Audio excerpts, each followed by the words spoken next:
I was sad, but at the time I was under the assumption that it was just a matter of time and I would be better. It's kind of one of those things that you kind of like block out of your memory because it was a really hard time in my life. My name is Amanda Hutchison. I'm from Northeast Pennsylvania. I get this question a lot. Why did I want to come to WU? They told me not to come here. So when someone tells me not to do something, my immediate reaction is to do that thing. So they said it's going to be extremely difficult here. There's a lot of hills, obviously. So my first 3 months here were like really bad. I learned that I couldn't get around at all by myself. And I didn't know anyone here yet. Like I wasn't comfortable enough asking people for help.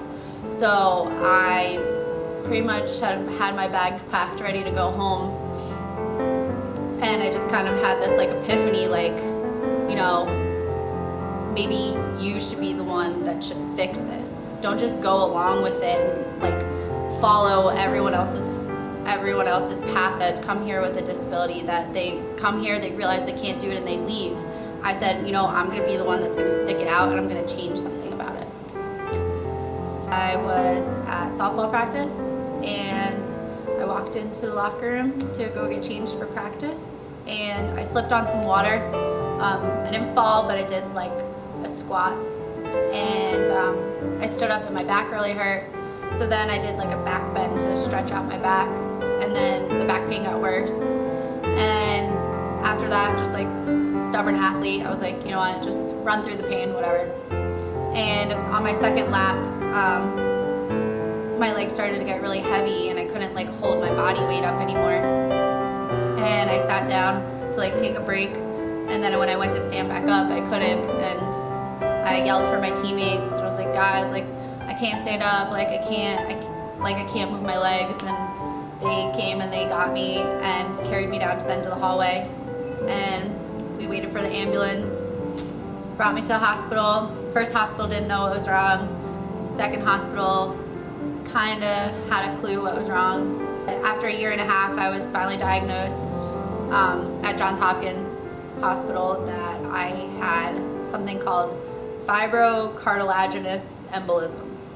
It does only happen to 1 in every about 30 million people in the world.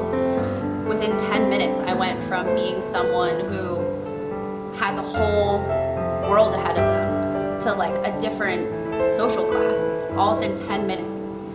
And that whole phenomena just drives me to like be the one that proves that like people with disabilities can do anything.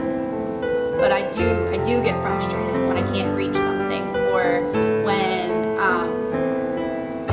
just like something takes me a little takes me longer than it would someone else. Like getting in and out of the car, for instance. I have to take my wheelchair apart, put it in the car, get in the car, drive 5 minutes down the road, take the wheelchair out of the car, put it back together. Those are extra minutes out of my day that people probably don't realize that I have to do. I finally met a doctor who knew something about my diagnosis. He told me that there was nothing I could have done. It wasn't my fault. The damage to my spinal cord was irreversible. And I want to take every opportunity that life gives me. I could have a great life. I could even have an awesome one.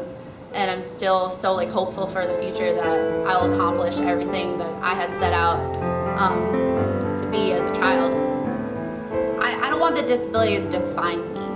I want to be someone that anyone that's going through a hard time, anyone who needs a friend or some advice, I want to be that inspiration for them. Not because I want them to feel bad for me, but I want them to see that like no matter what you're going through, there's always a light at the end of the tunnel. There's always like if there's a will, there's a way. Like there's always a way that you can overcome anything.